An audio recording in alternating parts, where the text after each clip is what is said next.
This Good Morning Northwest morning sprint is brought to you by Bill's Heating and Air Conditioning. It is 6:53, time to get you ready to take on your day with the morning sprint. Hey, Emily Bloom in for Mark with the forecast heading for the 90s and where you might see some storms this afternoon. Bronte Sorotsky is live at North Central High School with a great soccer program for refugee children. But first, the man accused of killing 4 University of Idaho students in November was back in court. The state of Idaho has filed its intent to pursue the death penalty for Bryan Kohberger. On Tuesday, Kohberger and his team were back in front of a judge saying now that the death penalty is on the table, they need more information from the state. Kohberger's trial is set to start in October. For a complete look at what the prosecution and the defense discuss in court, follow our coverage of this story on KXLY.com. Bonner County commissioners are getting accused of censorship after a motion to stop public comment during their meetings. But Commissioner Asia Williams strongly disagreed with the motion, saying she said they've seen increased participation in meetings, giving a voice to those who usually aren't heard from. 4 News Now reached out to all commissioners for comment. We have not heard back from any of them at this point. A Spokane Valley church was surprised to find vandalism in place of its pride flags. Viridale Church of Christ in Spokane had more than 24 pride flags last week, according to Reverend Genevieve Haywood.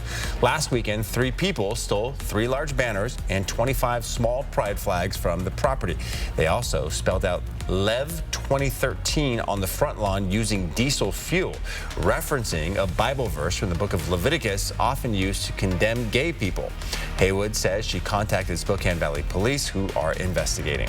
The Canadian wildfires are breaking records and damaging much of the world's air quality.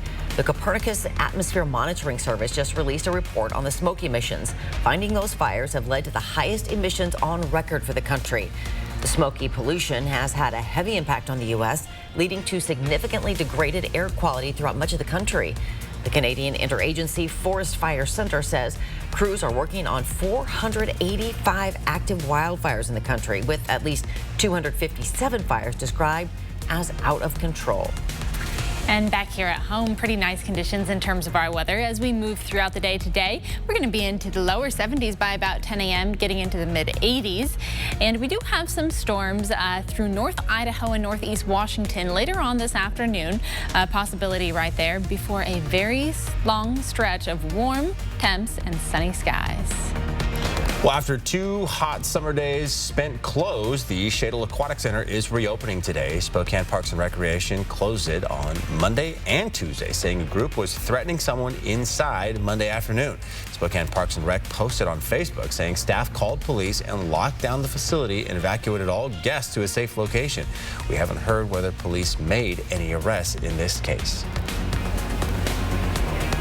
Thrive's Refugee Soccer Camp is back this week here at North Central High School. It's a way for kids all ages, whether they're in elementary school, middle school, high school, come out here and sharpen their soccer skills or just come together with other refugees and immigrants in the community. It's a great way for them to all connect, whether they have different language barriers or cultural barriers. They're all able to come together just through love for the game, for soccer. That's going on all week until tomorrow is the final match at 5 o'clock. And if you come out here at 5, there's also going to be a food truck from Feast World Kitchen, so that is there to enjoy and just watch the kids play some soccer. People who are staying in Spokane parks after hours could soon face a misdemeanor. The Spokane City Council voted to make it a misdemeanor for anyone to be in a city park after closing hours. And neighborhood parks will close at 11 at night. Riverfront Park closes at midnight. Spokane police say they need this ordinance to eliminate dangerous behaviors that could lead to violence, while some against the ordinance say it could be a prison pipeline for teens. Police say the new law goes into effect 30 days after the mayor signs the ordinance. Remember, as we head toward the 4th of July, fireworks are illegal in Spokane. Outside of city limits, high-powered devices like M80s, altered fireworks, and homemade devices are prohibited on state and federal levels. It's also illegal to sell, own, or set off firecrackers and bottle rockets except on designated tribal lands. And while personal fireworks are illegal, there are still plenty of local fireworks shows for you and your family to enjoy. In Spokane County, there will be shows at Riverfront Park, Avista Stadium, and Liberty Lake Pavilion Park. In Kootenai County, the Coeur d'Alene annual 4th of July party starts at 10 a.m. with the American Heroes Parade, and later that night you can catch the fireworks show near the resort. All right, should be great weather for it, as Emily Bloom has been telling us about as we take a live look outside the KXLY studios. We'll have that final check of weather with Emily coming up right after the break. Don't go away.